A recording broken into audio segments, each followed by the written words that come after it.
Have you guys ever wondered how all of these Instagram models live their lavish lifestyle?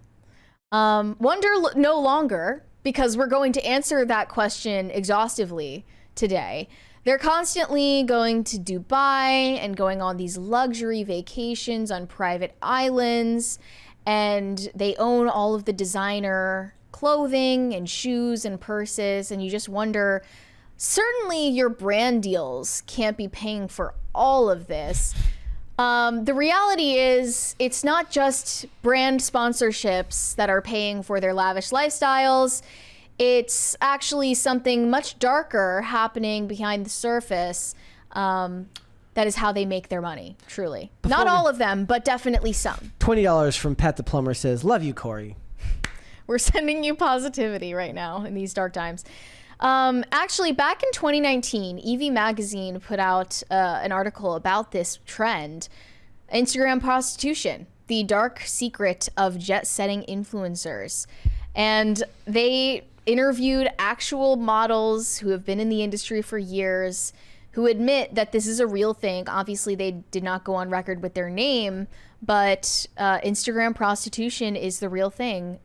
It's the real story behind a lot of these so-called models' fortune. And this starts with atmosphere models. They are booked by modeling agencies to add to the atmosphere and elevate the vibe of a party with their presence to make the host or the client look good and give the illusion that all the pretty girls go there. This happens in New York and Los Angeles, but there's a different kind of atmosphere model that usually isn't signed to a modeling agency and instead gets booked to go to dinners with old men, and they are paid in cash under the table. And what usually happens is they become more and more familiar with their clients, and their clients feel comfortable asking for more and more personal and private favors as time goes on. And once you've gotten past the initial weirdness factor of doing that for money, you set aside your principles, and that's what you end up doing. This one model, who also remained anonymous, said that she does these dinners regularly, and it felt really weird at first. I try not to think about it too much because it makes me feel guilty, but it's easy money. So if you're a model and you can get paid $2,000 to post about some product on Instagram, but you could get paid $20,000 to go on a luxury vacation and just hook up with this random guy who slid in your DMs, what choice do you think that most of these morally, corrupt people are going to pick? It's probably the latter. I assume that the part that stuck out the most was the part about it making her feel guilty, but she kind of just pushes it to the back of her brain. Right. Like, I don't feel like most of these people are victims in any sense of the word. Like, Maybe I'm just... Tonal issues. Maybe I'm just a bit more pessimistic, but I actually don't know if I buy how much they actually even feel guilt about it. Like, I feel like a lot of today is just people just kind of are ambivalent about it. We got a 20 from Alfred Larock. He said, Mary, since you won't save the young men of the world with a Bible show, let's save the Instagram girls and even the men as kids with you reading the Bible to children. Like Barney meets Mr. Rogers. Call it Mary's Little Lambs. Again, just no. It's just too weird. I'm sorry. But yeah, I don't know if any of them feel guilt about it that they think about consciously, but definitely this is something that should bother anyone with a moral compass, at least at first, before you desensitize yourself to what you're doing.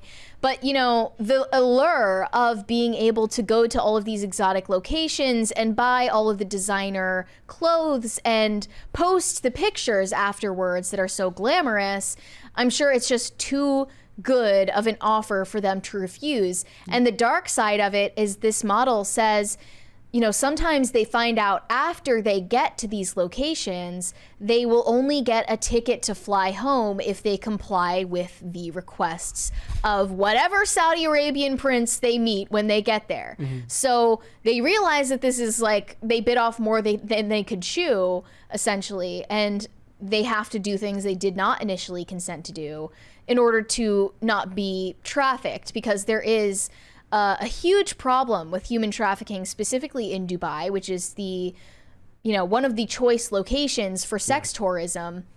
There are estimated about 45,000 sex workers in Dubai, and I bet it's even more than the estimate officially says. They import people who believe they're going there for a certain job, and then they end up getting sold into prostitution without knowing. I'm sure that something similar has happened to a lot of these so-called Instagram models who fly out there to, perform favors for rich Emirati, and they don't realize what they got into. And if they don't comply with all of these demands, then they're not going to be able to fly home. It seems crazy to me, given the fact that, maybe it's not the better choice morally, but they could, a lot of them, successful as they are on Instagram, could just push people to their own OnlyFans content, which they can make at home and not risk this happening to them. I would say neither of these are good options. I didn't say it was a good. I didn't say good. If you're picking between meeting up with insane psychopaths with all the money in the world to do all the deranged things they could think of and posting nudes from your house, one of those is less likely to kill you. Morally, one way or the other, look, I don't care if a woman decides to post nudes from her home. I do, however, worry about her if she ends up in a... Well, as I've been compiling my list of OnlyFans horror stories, I'm beginning to believe that this, either way, if you're doing this from your house or you're leaving to another country, you're probably putting yourself at risk. And you're definitely not doing something great to, your value for future relationships or just your mental health or spiritual well-being. I just consider those. That's another 20-minute discussion, each of those that you could have about all of that stuff. And I'm just saying, if we're talking base level, what is the safest way you can approach your internet sex work? It's that, do it at home where there aren't people that can trap you without a passport and tell you that you're not going to get your money to go home. Well, they say that the best way to tell the difference between an ordinary Instagram model and one who secretly escorts on the side is the sexual nature of the things they post on Instagram. Because after Meta purchased Instagram, it became far more sexually explicit than it used to be. And we've gotten to the point where anything but full-on porn is allowed on the platform. So if that's the type of thing that someone is posting on their timeline, and they also happen to be visiting these exotic locations, especially Dubai, I emphasize that, there is a high probability that they are an escort. And they're using all of these glamorous pictures to make it seem like they live this lavish lifestyle all on their own, from, doing brand deals with skinny tea brands. And the reality is they're getting defecated on by Saudi Arabian princes, and I'm not even making this up. They could be what is called a Dubai porta-potty. So if you guys are eating while you're watching this, I'm just going to warn you. Keep eating. It's going to be great. It might not be a good idea. So basically, a Dubai porta-potty is a woman, usually an Instagram model, who gets flown out to Dubai by a rich guy there who pays them to do horrible things.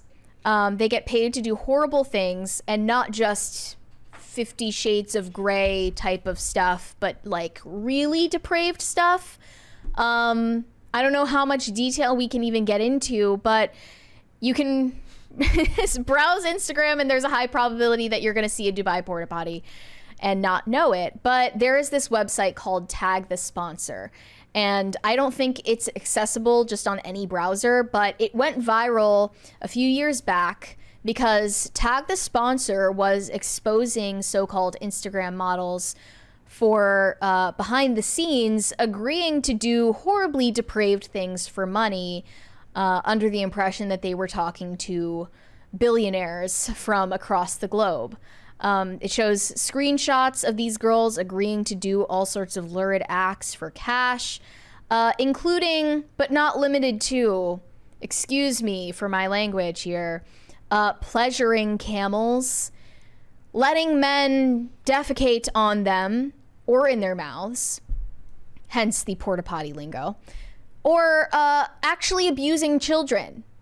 And I won't even go into detail about that, but that was in one of the screenshots. Yep. People slide into their DMs and troll them, pretending to be billionaires, and just see how far they can take the offer. What will she do for a This mere amount of money. five-figure paycheck?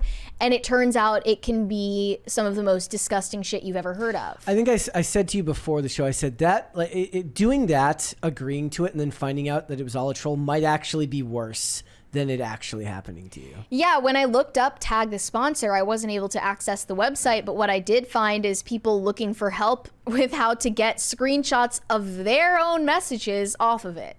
So it seems like a lot of people have inadvertently gotten into these conversations where they agreed to do horrible things and realized that they were being trolled. But unfortunately, not all of these men sliding into the DMs are trolls. Some of them are totally real.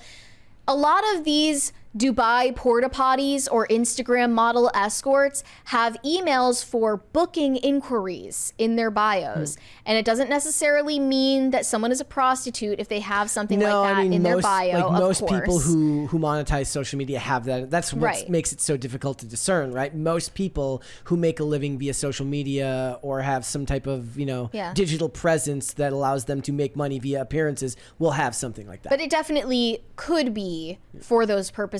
And these things are not mutually exclusive. A lot of these models do just normal modeling campaigns, or they do normal Instagram brand deals.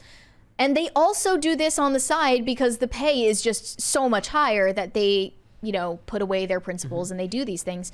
The most well-known request, of course, is for women to allow men to shit in their mouths.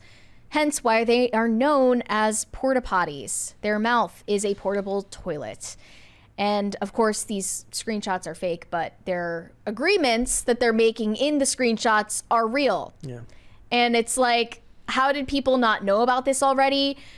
I saw a couple of people tweeting about this earlier this month because people were talking about the, why are Instagram models going to Dubai conversation. One said, being shocked that Instagram models are prostitutes is wild because what else did you think was going on?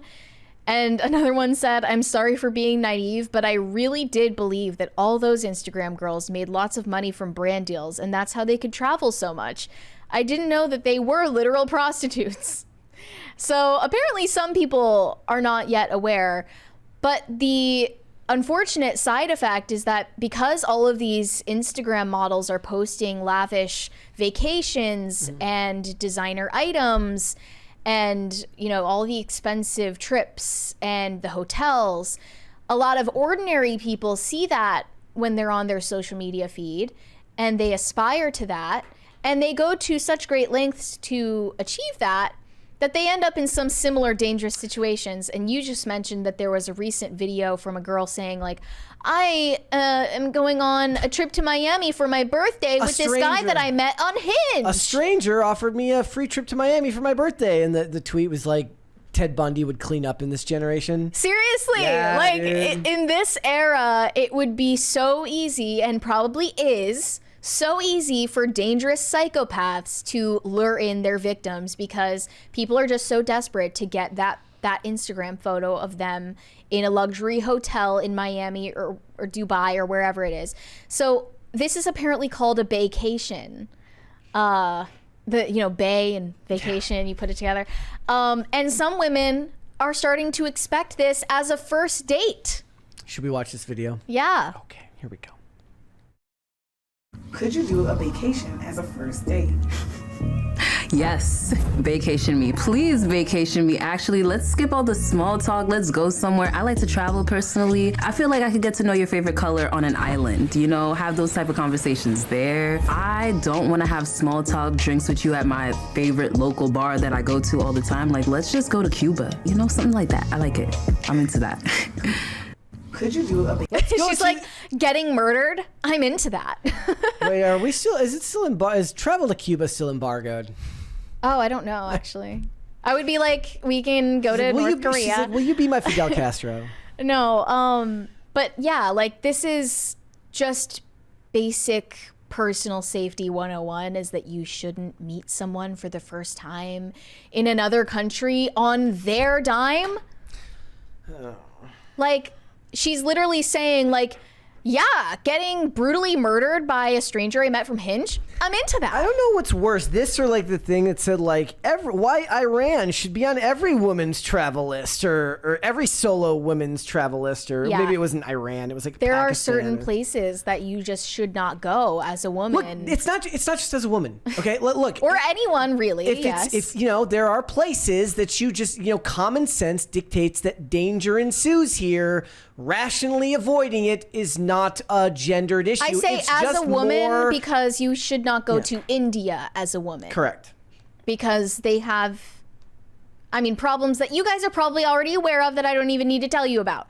But this is a uniquely Western problem. I think that these women are scrolling their Instagram feed and they're seeing the feeds of these actual prostitutes and aspiring to live that lifestyle, not knowing what it entails, and then getting themselves into these dangerous situations. And I think the lesson here is that you need to be careful who you envy, because you could be looking at someone's Instagram post where they're wearing the designer sunglasses and they're on the coast of the Amalfi Coast. They're on the Amalfi Coast, or they are in a luxury hotel in Dubai, or wherever. And the reality behind that photo is you don't know what they're doing to make that money. You don't know the lengths that they are going to live that lifestyle, and you wouldn't want to be in that position either. So be careful who you're jealous of. I know that this is an unfair comparison. This is a big problem with the internet where you lump everyone in together, but it really is it's the women. Well, you know, I can't walk alone at night without being afraid of getting raped. Also women, I'm going to travel to Miami with a dude I've never met before on Hinge for my birthday. Yeah. You gotta pick one. Yeah. Like either common sense goes completely out the window, or I think you had it right. Common sense has completely gone out the window. Yeah, it feels that way. And while I don't think anyone deserves for anything terrible to happen to them, there are obviously things that could be done to prevent it. And that's all I'm saying. Mary says don't do it at all. I say just stay at home. Make the OnlyFans content in the comfort of your own home. If the power of hoeing compels you. Yeah, exactly. If the power of hoeing compels you, making OnlyFans content in the comfort of your own home lowers your chance of being, you know, crapped on by a Saudi prince by like 99%. Yeah, I mean, it definitely invites stalkers, though. Yes. So I think no matter what you're doing, if you are selling sex, whether it's online or in person, you're probably endangering your safety and also your mental well-being and spiritual well-being. So I disavow all of it. I know. Just thought I would enlighten anybody who didn't know yet how all of these women on Instagram afford their riches. Now you have an answer. Thanks for watching. Listen to full episodes of Pop Culture Crisis on Spotify. Keep up with us on social media and make sure you subscribe and ring that bell so you never miss the show. Bye, guys.